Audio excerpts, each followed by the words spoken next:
Hey everybody! So today we're going to do a little GeoGebra for absolute beginners, and this is my cat Sophie. Um, she's going to help today. So let's get started.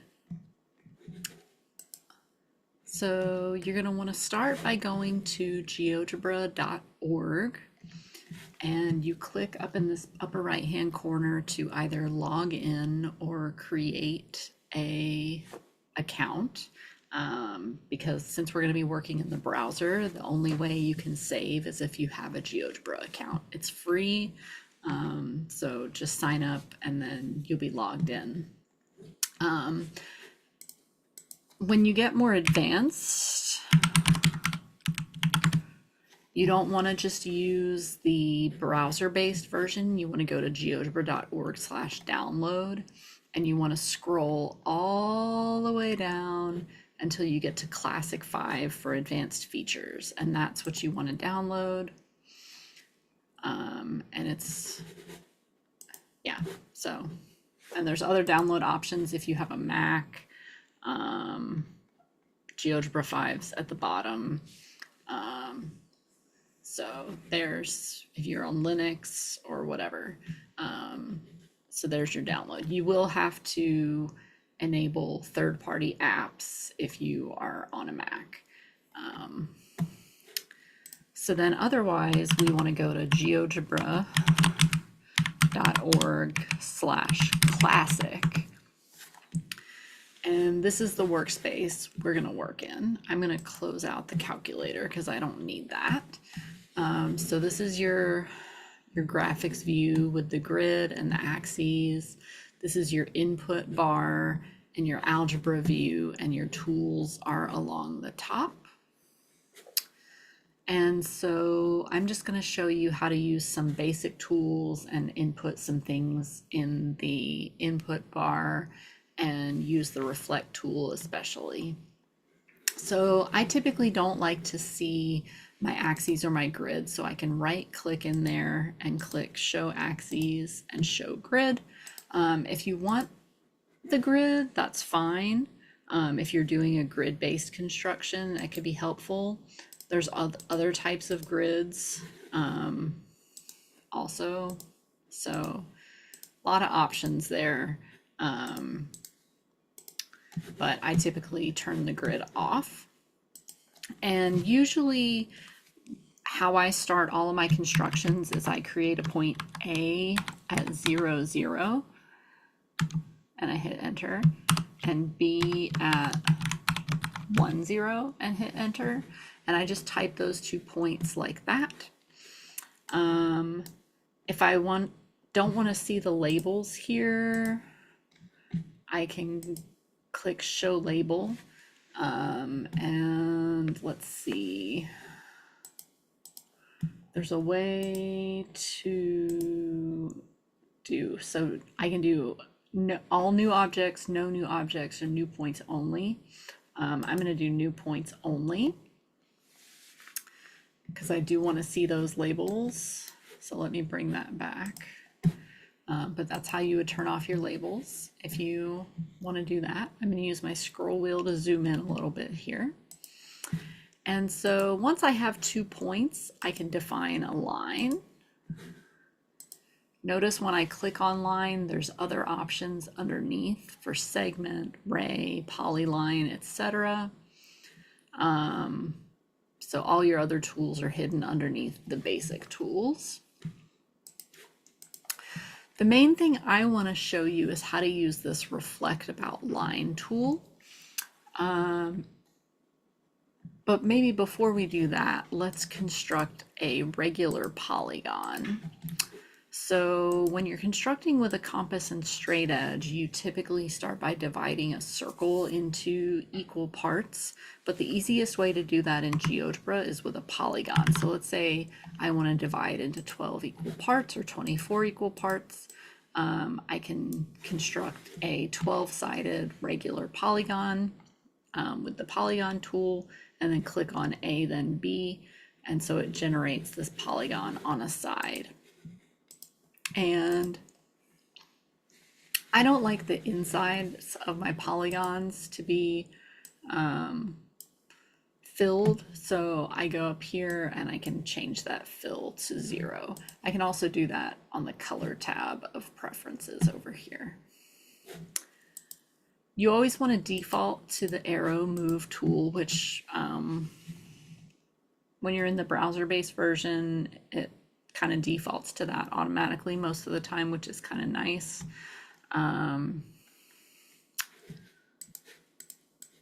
If I wanted to find the center of this, I might use my perpendicular bisector tool, click on A, then B, then B, then C, and then I can use my intersect tool to either click on that intersection. So I want you to notice as I get close to it, or if I'm on a line, the arrow turns into a hand. So if I'm close enough to the intersection I want, I can click on the intersection and it will create the point. Otherwise, I can click on one object and then another object and it will find the intersection of those two objects. Oftentimes that's more useful than clicking on a point, especially if you're dealing in a really small area where you have a lot of points. That can be useful. So that gives us our center point. Now let's play around with this reflective outline tool. So I'm going to just create a little triangle here, and then I'm going to reflect about line, and I'm going to click on that triangle, and then I'm going to click a line, and that allows me to reflect that object over that line. Now you want to be careful. Let me get this polygon back for a minute and give it a thickness. If I were to do that same thing for this polygon, well, it didn't do it.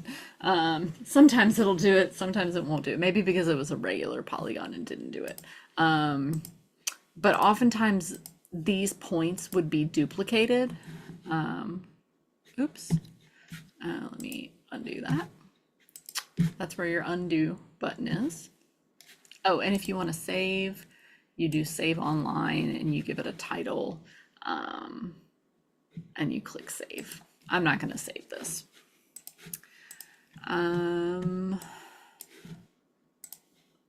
If I do object on point, I wonder if it'll do it. So let's see. So object on point, just like, or point on object, excuse me, just generates a point on an object, exactly like it sounds. So let's see what happens if I do a triangle here. So if I try to reflect this, there we go. So this is what I wanted to show you. Here, I now have 2 points at this point. I have point Q and point Q prime. GeoGebra doesn't really like that because if I try to do something with this point now, GeoGebra is not going to know which of those 2 points I want to click on. So typically, if I have something like this that's on a line and I want to reflect over that line, what I'll do is, I accidentally just deleted both of them, is I will, let me put polygon back, is I'll leave the point that's on the line and I'm going to control, oh, I can't control click to select multiple things in the browser, bah humbug. I can right click and drag over, that didn't do it either, anyway, that's fine. So I'm going to select S and then the line and select R and then the line, and then I will just put in that polygon. And then I don't have any conflicts with having multiple points on top of the same point. Let's see, what else can I show you guys? There's a bunch of different circle tools. Circle with center through point is useful. That's the one I use the most often. It's the default. Circle center and radius can be useful. So you select the center, and then let's say I want a third of the radius of AB, of side length AB, or 3 or 5 or Q, just depending on what things you have that define a distance, but you're selecting a center point and the distance for that radius. Compass tool is useful. You can select any circle and copy it to any other point. If you're doing biomorphic stuff, circle through 3 points can be useful because you can get real nice curves through any 3 points.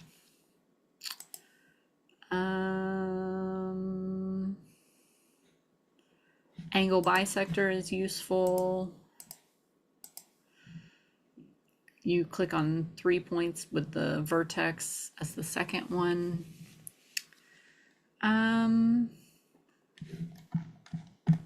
Let's see, other things that are going to be useful for beginners.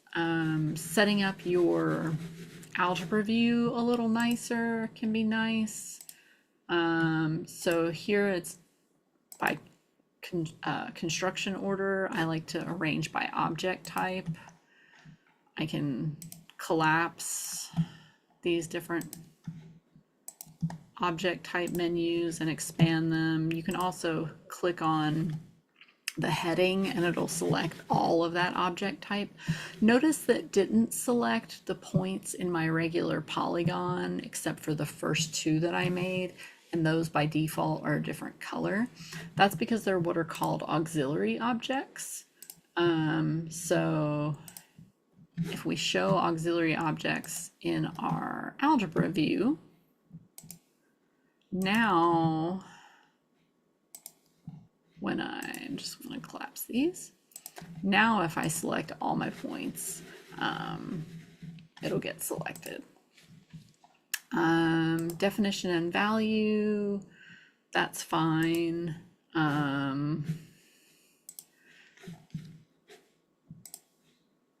I don't really care about the value, so really just the definition is enough. Description can be useful also. You can play around with those. Value for us constructing patterns isn't going to be as useful. Really definition is what you typically want to see in your algebra view.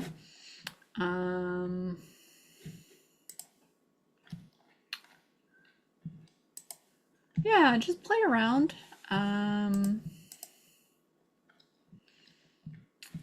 You can save your settings here so that you don't have to do all those things again the next time you come in.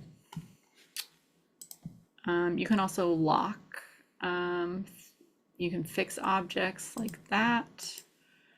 You can always get to your settings here. You can change what your point style looks like.